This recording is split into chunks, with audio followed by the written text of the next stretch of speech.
खुशबू से महकता था ये चमन, अब एक ही रंग में रंगने को साजिश है चलन। कानून सबके लिए एक हो ये बुरा नहीं, कानून सबके लिए एक हो ये बुरा नहीं, पर विविधता को मिटाना ये भी तो सही नहीं। धार्मिक स्वतंत्रता का उल्लंघन। यूसीसी सभी नागरिकों के लिए एक समान कानून लाने की बात करता है, जबकि भारत में विवाह और तलाक जैसे व्यक्तिगत मसले धर्म आधारित कानूनों के अनुसार चलते हैं। यूसीसी लागू होने से धार्मिक स्वतंत्रता और परंपराएं प्रभावित होंगी। संविधान का अनुच्छेद 13 ये कहता है, जो भी चीज मौलिक अधिकार के विपरीत जाएगी वो तो अपने आप ही खंडित हो जाएगी।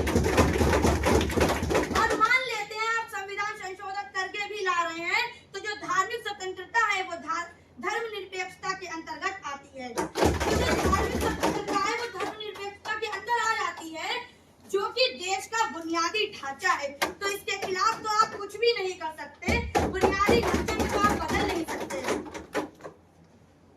क्योंकि जब हमें धार्मिक आजादी है तो जो हमारे धार्मिक मसले हैं, तलाक, शादी, बंटवारा जैसे मसलों पर हमारा खुद का अधिकार होना चाहिए। इस पर राज्य या सरकार कानून नहीं बना सकती।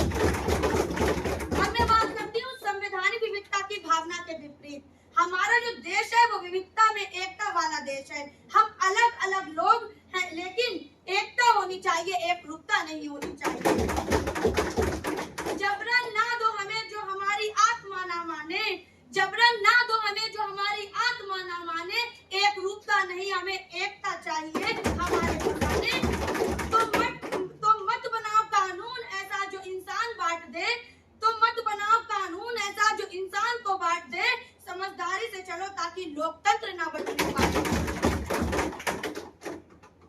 यूनिटी होनी चाहिए, यूनिफॉर्मिटी नहीं होनी चाहिए। यूसीसी जो है वो हमारी विविधता को चैलेंज करता है। हमें हमारे कानून एक बनाने से काम नहीं चलेगा, उनके अधिकार बराबर होने चाहिए। अगर एक हिंदू महिला के जो अधिकार प्राप्त है, वही अधिकार हर धर्म की महिलाओं को प्राप्त होने चाहिए। तो बात समझ में आती है, अधिकार बराबर कीजिए, कानून सबके लिए एक करने से कुछ नहीं होगा। विविधता बनी रहे, सबके अधिकार सुरक्षित रहे, तो हमें ये करना है। यूसीसी इसका सलूशन नहीं है। यूसीसी क्या कर रहा है, शब्दों में तो आप बराबर हो रहे हैं, पर वास्तविकता में क्या ये बराबरी आएगी, ये मेरा सवाल है। मजहबों की खुशबू से महकता था ये चमन, मजहबों की खुशबू से महकता था चमन, अब एक ही रंग में रंगने को साजिश है चलन। कानून सबके लिए एक हो ये बुरा नहीं, पर विविधता को मिटाना ये भी तो सही नहीं। आपने यूसीसी लाने की कोशिश की, उसमें से 4 से 5 चीजों को आपने सही कर लिया, मान लेते हैं, लेकिन 4-5 चीजों जो धर्म का अनिवार्य हिस्सा थी उनको आप छेड़ नहीं पाए, तो फिर आपके सिविल कोड लाने का मतलब ही क्या रह जाएगा।